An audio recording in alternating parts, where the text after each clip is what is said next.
안녕하세요. 대단히 반갑습니다. 독자에게 감동을 주는 수필인의 인품 김태길.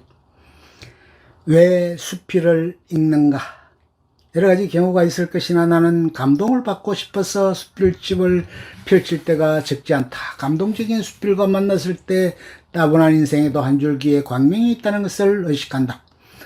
감동은 수필의 생명이라고 말한다면 엉뚱한 소리가 될까? 감명은 어디에서 오는가? 글 자체의 아름다움에서 올 경우도 있을 것이니 정말 가슴이 벅차도록 깊은 감동은 글 뒤에 숨은 작가의 인품에서 온다. 좋은 수필이 주는 감동의 근원은 그 작가의 재치 있는 글재주나 그의 해박한 지식 또는 그의 화려한 경력이 아니라 영원히 숨쉬는 그의 사람됨이다. 그를 통하여 감동을 주는 사람의 품은 어떤 것인가? 여러 가지 경우가 있을 것이므로 일률적인 주장을 하기는 어려울 것이다. 더욱 중요한 것은 감동을 느끼는 사람 척의 정신적 수준이라는 점을 고려하여 여기서는 나에게 감동을 느끼게 하는 인품의 특색에 대하여 고찰하는 것으로 대신하고자 한다. 속이 깊은 사람의 글이라는 인상이 강한 수필을 읽었을 때 나는 깊은 감동을 느낀다. 속이 깊은 사람이란 삶의 문제를 깊이 생각하며 행동하는 뜻과 처지를 바꾸어 놓고 다른 사람들을 깊이 배려한다는 뜻을 포함한다. 비록 생각이 많이 하더라도 그 생각에 걸맞는 실천이 없으면 속이 깊은 사람이라고 보기 어렵다. 진솔하고 정직한 사람이라는 인상이 강한 수필을 읽었을 때도 나는 깊은 감동을 느낀다. 음침하고 탐욕스러운 인품으로부터 좋은 수필을 기대하기는 어려운 노릇이다. 수필을 선비의 글이라고 보는 일부의 의견에 공감을 느끼는 까닭이다.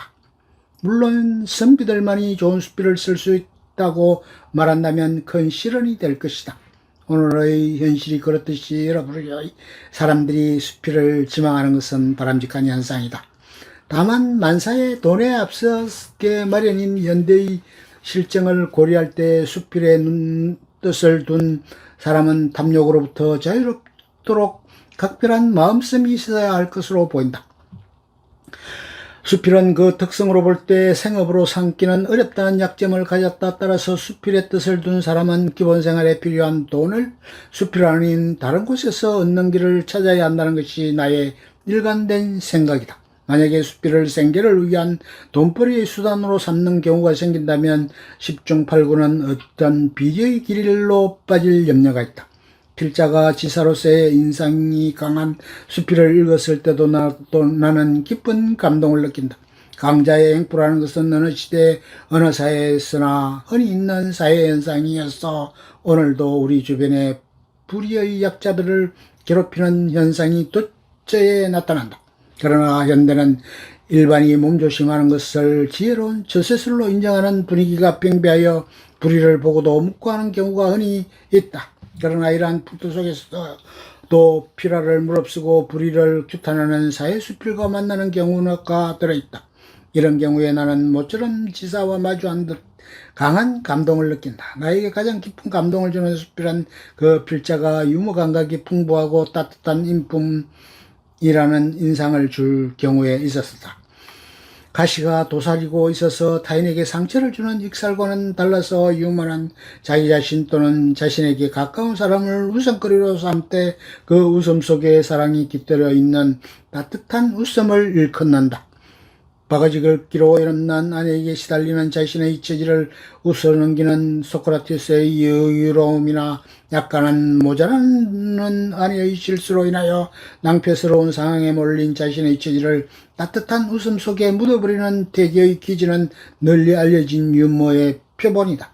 여기저기 알게 모르게 유머가 섞여있는 수필은 답답한 현실에 시달리는 독자들에게 그 현실을 웃음으로 극복할 수 있는 여유를 선사한다. 어떤 수필이 좋은 수필이냐는 물음을 가끔 던져본다. 일률적으로 말하기 어려운 이 물음에 대답하는 하나의 시도로서 깊은 감동을 주는 산문이 좋은 수필이다라는 말을 생각해 보았다.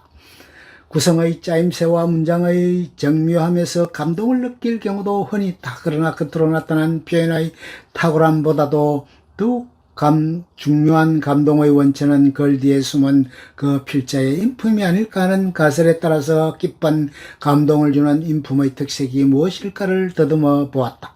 그러나 독자에 따라서 감동을 주는 인품의 특색에도 차이가 있을 수 있다는 생각이 들기에 여기서는 나 자신의 경험에 비추어 잠시 생각해 보았다. 무릇 평가라는 행위에는 항상 주관이 관여하게 마련이 아닐까 한다. 바람직한 수필인에게 요구되는 덕목이 무엇이냐에 대한 견해는 사람에 따라서 다소간 차이가 있을 것이다. 그러나 속물스러움보다는 풍류심이 바람직하고 위선적이며 자기 과시를 좋아하는 사람보다는 진솔하고 겸허한 인품이 바람직하며 탐욕스러운 사람보다는 공정한 사람이 바람직하다는 점에서 대다수가 찬동할 것으로 믿는다. 우리나라 수필계의 생각이 깊고 진솔하며 악화가 양화를 물리치는 서글픈 현실을 웃음으로 처리할 수 있는 마음 여유로운 필자들이 다수 나타나기를 고대하는 심정이다.